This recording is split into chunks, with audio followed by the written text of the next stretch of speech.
Hola, esto es Seguimos Conectadas, un podcast sobre derechos humanos en Cuba. Soy Joana Silano, soy la investigadora regional para el Caribe en Amnistía Internacional. Soy Camila Rodríguez, defensora de derechos humanos y directora de Iniciativa para la Investigación y la Incidencia. ¡Comenzamos! Hola, buenos días, buenas tardes, buenas noches. Muchas gracias por acompañarnos en este episodio de Seguimos Conectadas, un podcast donde hablamos de derechos humanos en Cuba. Esta es la última edición de esta temporada de Seguimos Conectadas, donde vamos a hacer un resumen de lo que vivimos en materia de derechos humanos en Cuba durante el año 2025. Así es. Yo creo que 2025 fue un año convulso en relación con los derechos humanos en Cuba, como suelen serlo casi todos los años en Cuba.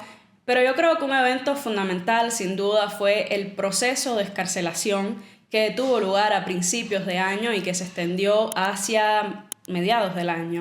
Efectivamente, enero de 2025 nos sorprendió con un proceso de excarcelaciones que mantuvo ciertas tendencias que hemos visto a lo largo de los últimos 60 años en procesos de excarcelación similares en términos de falta de transparencia, opacidad, negociaciones entre actores internacionales, en este caso el Vaticano, cierta participación del gobierno de los Estados Unidos, pero sobre todo que no garantizó justicia ni reparación para las personas involucradas. Dentro de este proceso de excarcelación, que sumó a más de 200 personas, se incluyeron algunos de los presos de conciencia. Hicimos un episodio en la temporada pasada donde nos detuvimos a detallar algunas de las situaciones y violaciones de derechos humanos que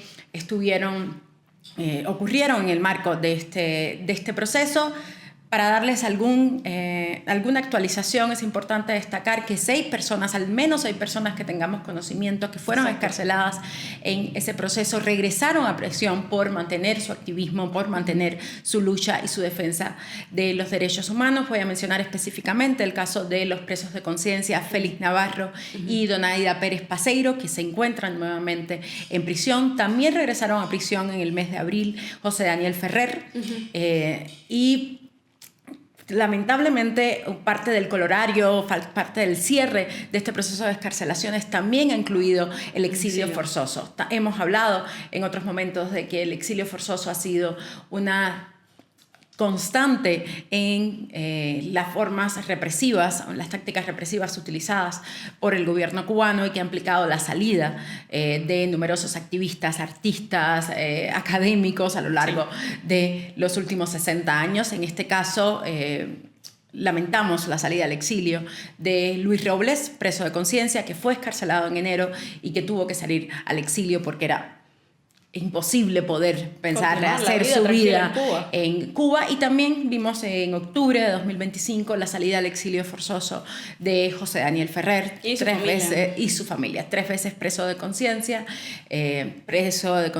durante la Primavera Negra, quien durante muchos años había mantenido una firme oposición a la idea de abandonar el país, pero ante las presiones y la situación de hostigamiento, torturas, malos tratos que estaba viviendo en la cárcel, aceptó salir al exilio. Sí, y este patrón también se vio no solo con presos de conciencia, sino con otras personas que forman parte, digamos, del movimiento disidente, para resumirlo en un solo término, en sentido general.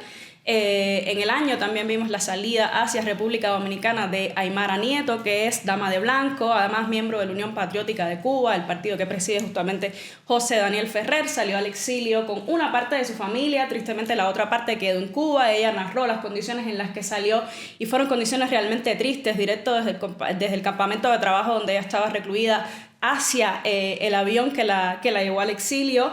Y también vimos la salida de Samuel Pupo, que es manifestante del 11J. Samuel dejó a su familia dentro de Cuba y en unas condiciones también de persecución y represión que su esposa ha ido denunciando. También salió Irenaldo Sosa, que es miembro del FANTU, otro partido dentro de Cuba, y activistas como Tata Poet, Arián Cruz, que también abandonó finalmente este año la isla luego de muchos años de estar aguantando en Cuba la persecución, en su caso específicamente por brindar apoyo a las familias de las personas privadas de libertad por motivos políticos en Cuba y a otras personas de la comunidad de activistas y de defensores de derechos humanos. O sea que es un fenómeno que vimos que atravesó todo el año en Cuba. Otros fenómenos que atravesaron la conversación pública en materia de derechos humanos en Cuba este año fue la crisis múltiple de derechos humanos que está atravesando el país. Una crisis que se refleja en patrones alarmantes de epidemias y enfermedades de transmisión como el dengue, el chikungunya,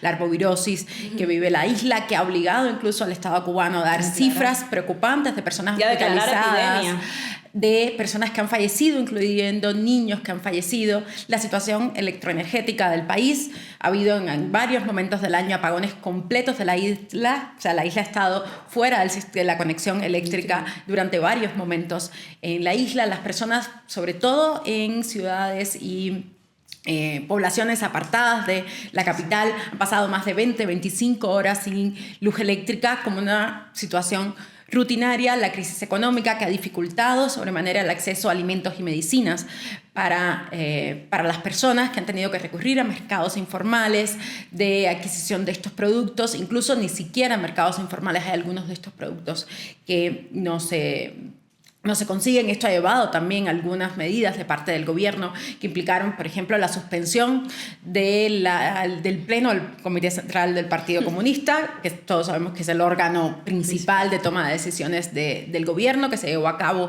en una sesión cerrada, reducida, con menos tiempo. También la última sesión de la Asamblea Nacional del Poder Popular, el Parlamento cubano, que solamente sesiona 2 veces al año, también vio restringida su última sesión por motivo de la crisis. Pero esta crisis ha tenido un impacto muy particular en temas de protesta, de una protesta continuada que hemos estado viendo a lo largo de todo el año, y sobre todo también en la situación de las prisiones en Cuba. Sí. En efecto, quiero señalar algo que le preocupa fundamentalmente a Iniciativa para la Investigación y la Incidencia y sus programas, y es el hecho de que esta crisis generalizada en el país no se puede únicamente relacionar con los impactos de las medidas de los Estados Unidos contra Cuba, sobre todo porque este año fue relevante la visita de la relatora de medidas coercitivas unilaterales al país. Y hubo ciertos posicionamientos en relación a que la crisis de derechos humanos en Cuba tiene que ver con el bloqueo. Sin embargo, para nosotros es importante mencionar que esta crisis está relacionada con una pésima administración a lo largo de más de 60 años en el país, y sobre todo con este modelo de dependencias de economías de países extranjeros casi parasitarios desde el llamado triunfo de la revolución. Por supuesto, las personas en Cuba han salido a las calles a protestar, como mencionaba Yoa, y a lo largo del 2025 documentamos más de 320 protestas en el país de distintas modalidades. Algo que nos sigue llamando la atención es que sigue habiendo preferencia por la protesta grupal y la protesta masiva, o sea, las personas salen desde distintas comunidades del país al unísono, no son solo expresiones individuales de protesta, y estas han sido las que más se han repetido a lo largo del año, frente a 70 protestas que han sido mayormente en solitario o familiares. También, en relación con la protesta, en el 2025 es importante mencionar que se han repetido los patrones de persecución y de represión a la protesta y a las personas que protestan en ellas en al menos 70 eventos. Fue significativo a inicios del mes de diciembre, finales de noviembre, donde hubo un pico de déficit de energía eléctrica. Hubo también un pico de protestas y también de represión a la protesta. Por supuesto, todo esto que mencionas, que se ve fuera de las prisiones, repercute de manera más intensiva, más fuerte dentro de las cárceles, y seguimos viendo denuncias sobre relacionadas con la alimentación, con la falta de medicamentos, de insumos médicos. Y también, por supuesto, vimos muchísimos incidentes de violaciones de derechos humanos, que fueron los que más vimos a lo largo del año. Pudimos documentar más de 900 eventos que constituyen alguna forma de violación de derechos humanos, y más de 600 están relacionados directamente con eventos de hostigamiento y represión. También, por eso, en las prisiones documentamos un número significativo de protestas, más de 125 eventos de protestas que también tuvieron formas de represión. Y en noviembre, por ejemplo, para el Centro de Documentación de Prisiones Cubanas fue de mucha preocupación que al menos 18 personas se declararon en huelga de hambre. Es preocupante porque de algunas sí tuvimos algún tipo de actualización frecuente y de otras no hemos sabido más qué pasó con ellas, sobre todo los que son personas privadas de libertad por algún delito común con las que no tenemos contacto directo con sus familias. Gracias, Camila, por esta actualización. En el caso de las protestas, junto a estos patrones de represivos que comentaba Camila, también vimos a lo largo de todo el año condenas y juicios a protestas ocurridas en el año 2024, sí, donde también percibimos el patrón de criminalización injusta que sufren las personas que ejercen los derechos de libertad de expresión, asociación y reunión pacífica en Cuba, con condenas ejemplarizantes, con solicitudes de encarcelamiento de más de 10 años en algunos casos, solamente por participar en una protesta. Entonces esto fue un patrón que también terminó.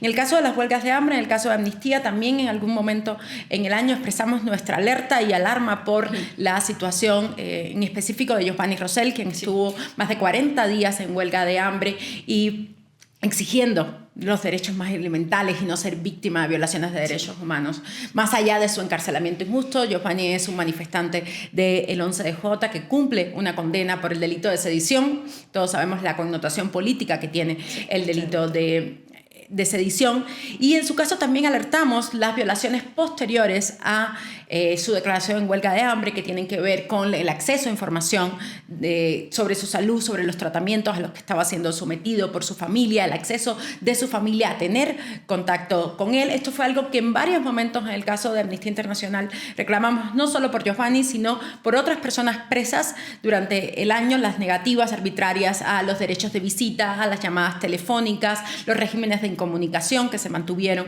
sobre todo sobre personas presas por razones políticas, la negativa de beneficios penales para personas presas por razones políticas. Lo vimos en el caso de la presa de conciencia Saily Navarro, a quien se le, una vez más, negaron beneficios penales por mantener, digamos, su defensa de los derechos humanos desde dentro de la prisión. Pero que, como decía Camila, fueron patrones reiterados en el caso no solamente de personas presas por razones políticas, sino también de presos comunes. Sí, y el 2025 terminó en Cuba con un número sumamente elevado de personas privadas de libertad por razones políticas. Desde Justicia 11J documentamos 750 y un número también muy grande de ellas, más de 560, permanecen en prisión por protestas desde julio de 2021 hasta la fecha. Por supuesto, ahí también hay comprendidas personas que han sido detenidas en escenarios de protesta del propio 2025. Específicamente por el 11J quedan detenidas en Cuba al terminar el año más de 350 personas. Es un número considerable, sobre todo pensando que no fueron beneficiadas de ese proceso de excarcelación en el que se prometió liberar, porque también, como comentamos en el capítulo, la declaración fue muy ambigua, a más de 550 personas, ¿no? Y estos que permanecen presos ya mantienen sanciones de hasta 22 años de privación de libertad. ¿Cuándo terminará esa condena? Es lo que muchas familias reclaman constantemente en las redes sociales, y las familias justamente de los presos políticos también es uno de los grupos vulnerables que a lo largo de todo el año seguimos viendo y seguimos documentando denuncias sobre ellas. Es importante destacar que siempre que hablamos de cifras, y esto lo hemos dicho a lo largo de todos los episodios de este podcast, porque está consustancialmente ligado a la situación de derechos humanos en Cuba. Estamos hablando de subregistros, porque la actividad que realizan las organizaciones de derechos humanos, los activistas que registran estos números, es una actividad que sigue siendo criminalizada en Cuba. La defensa de derechos humanos, la existencia de organizaciones independientes que puedan contabilizar, que puedan pedir rendición de cuenta al Estado sobre estos problemas, sigue siendo una actividad que está criminalizada. Y que va a seguir siendo dificultad en la medida en que la crisis dentro de Cuba siga aumentando, porque si no hay personas que desde dentro de la isla se puedan conectar a Internet, porque no tienen acceso a datos de Internet, pero tampoco tienen electricidad, cada vez nos va a llegar menos información de la isla, y yo creo que eso es algo que ellos tienen muy estudiado. Ellos saben cómo controlar la narrativa y también saben cómo controlar a las organizaciones de derechos humanos que desde el exilio mismo estamos trabajando con estas formas de represión transnacional que también en el caso cubano se están viendo cada vez más. Y que efectivamente tiene un impacto en la visibilidad, en el alcance de la información y de la situación que se está viviendo dentro de las prisiones en Cuba, pero de manera general la situación de derechos humanos en Cuba. Voy a repasar por encima un poco. Voy a repasar la situación específica de las personas presas de conciencia nombradas por Amnistía Internacional. Como dijimos al inicio del capítulo, hay 2 de ellas que regresaron a prisión, estuvieron durante un breve periodo fuera de prisión, pero luego regresaron a prisión y se mantienen en prisión. Hay una de ellas que fue excarcelada, regresó a prisión y lamentablemente lo vimos partir al exilio. Un caso que ha sido preocupante y alarmante por las violaciones constantes de derechos humanos que ha sufrido es el caso de Roberto Pérez Fonseca. Tanto él como su mamá en específico han sido consistentes en la denuncia sobre malos tratos crueles, inhumanos, prácticas de tortura, prácticas de represalias cuando han denunciado violaciones de derechos. Negación de atención médica. Roberto es un manifestante del 11 de julio, también condenado por su participación en las históricas protestas de julio de 2021, y ha sido una de las voces más consistentes también en la denuncia de las situaciones que se viven dentro de las cárceles en Cuba.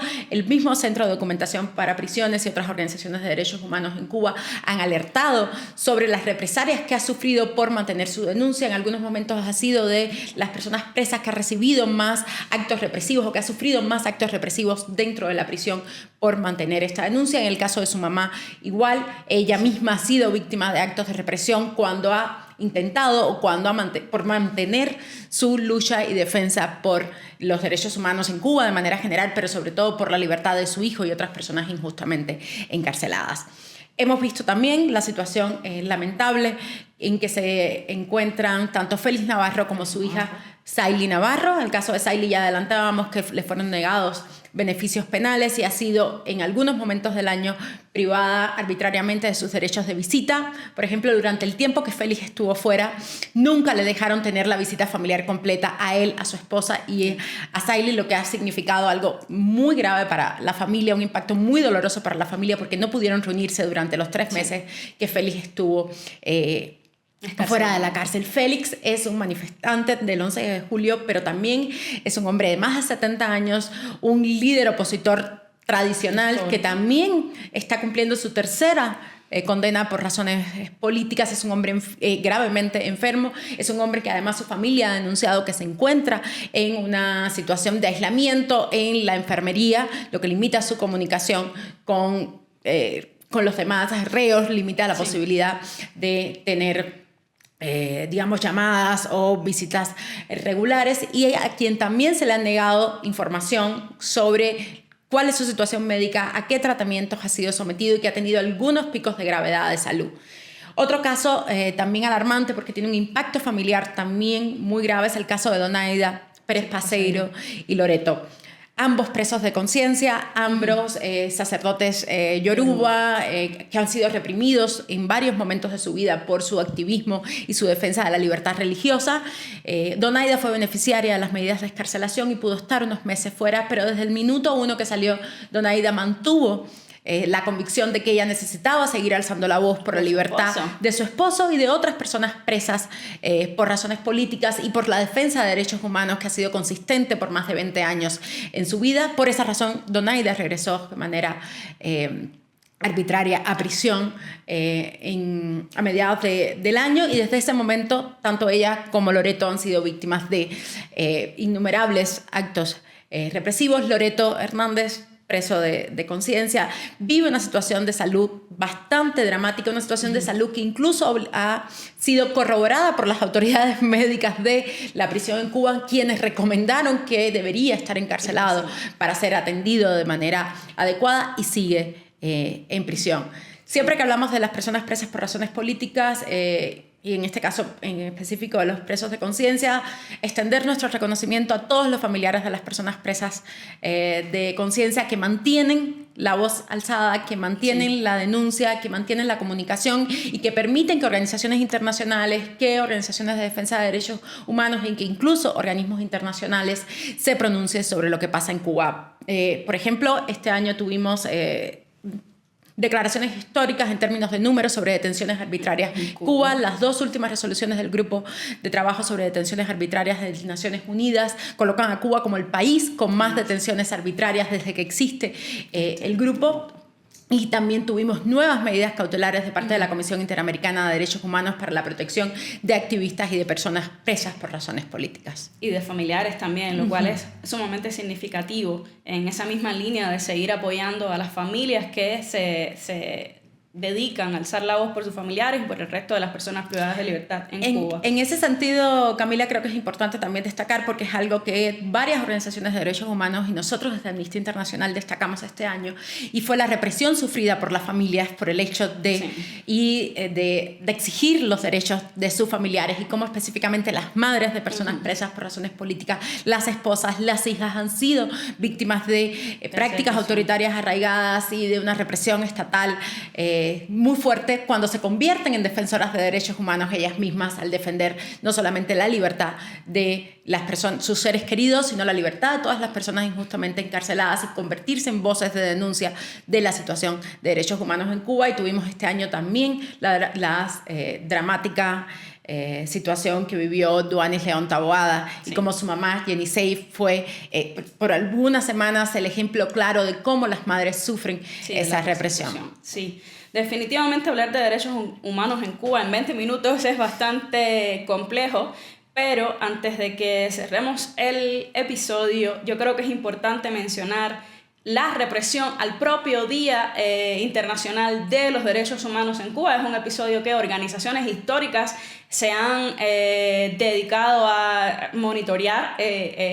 Durante el 2025, el Observatorio Cubano de Derechos Humanos documentó al menos 85 episodios de represión a distintas personas dentro del país, que algunas intentaban protagonizar eventos de protesta, otras tal vez no tenían ningún plan claro de qué pronunciamiento hacer durante ese día. Sin embargo, hubo vigilancias policiales, cortes de internet, detenciones arbitrarias, hasta alcanzar ese número espantoso que el observatorio pudo documentar. Sin embargo, yo creo que es importante también mencionar que, a pesar de todo el aparato represivo del régimen y de todo ese despliegue en fechas específicas como el Día de los Derechos Humanos, muchas personas dentro del país lograron realizar sus eventos de sus protestas. Por ejemplo, el movimiento de opositores por una nueva república pudo hacer sus cacerolazos, gritar sus consignas de abajo la dictadura. La familia Miranda Leiva en Holguín también logró hacer este acto de protesta, y también fue significativa la convocatoria a protestas fuera del país que se logró a partir del llamado de José Daniel Ferrer en el exilio. Más de 30 ciudades dieron confirmación de que se sumaban de una manera u otra a esta convocatoria, y creo que es algo positivo que también debemos mencionar, ¿no? El panorama de derechos humanos en Cuba es terriblemente adverso, es muy complejo, es muy triste. Quienes lo documentamos lo sufrimos también, más allá de las personas que en carne propia lo están viviendo en este momento, pero que se hayan logrado esos episodios para finalizar el año. Estas son hazañas, la verdad, son hazañas también de cara a a la propia represión desde el exilio. Y yo creo que es importante que mandemos este mensaje positivo también a nuestras audiencias, a las personas en Cuba que también nos puedan estar mirando o escuchando, que sepas que desde acá estamos viendo cada uno de sus actos como actos heroicos, que los estamos también mencionando hacia toda la comunidad dentro y fuera del país. Sí, yo creo que ese balance positivo no podemos dejar de agregar para cerrar el año. Como dices, es un panorama dramático el que vivimos, con una múltiple crisis de derechos humanos dentro del país, con la persistencia de estas prácticas autoritarias arraigadas que se han venido documentando en los últimos 60 años, con patrones alarmantes de violencia estatal. Destacar en el balance positivo la labor de los activistas, los periodistas independientes, las familiares de las personas presas por razones políticas. Los propios presos políticos. Los propios exacto. presos por razones políticas que desde las más adversas condiciones mantienen su lucha, mantienen su comunicación, envían mensajes, hacen denuncias.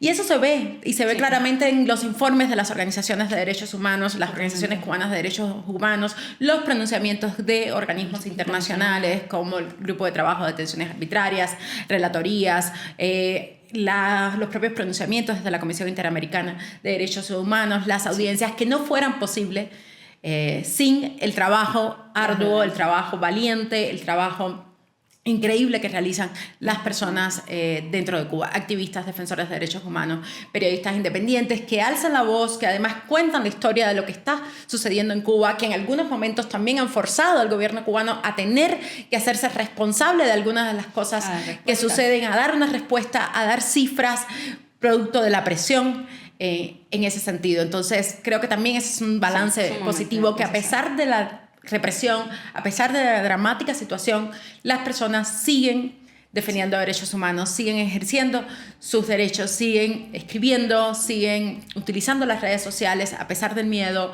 a pesar de las consecuencias que pueden sufrir no solamente dentro, sino también, como ya adelantabas, fuera de... Sí, y que en efecto, para cerrar con una frase, las personas siguen conectadas, como ha sido el nombre de nuestro podcast que nos ha guiado a lo largo de estos 6 capítulos, ¿no? Seguimos conectadas nosotras y ellos siguen conectados también. Muchas gracias por escucharnos, muchas gracias por habernos acompañado a lo largo de esta primera temporada de Seguimos Conectadas para hablar de derechos humanos en Cuba. Recuerden que tenemos 5 episodios anteriores con temáticas específicas y bueno, cerramos la temporada con este balance del año 2025 en materia de derechos humanos en Cuba. Muchas gracias a todos, nos vemos.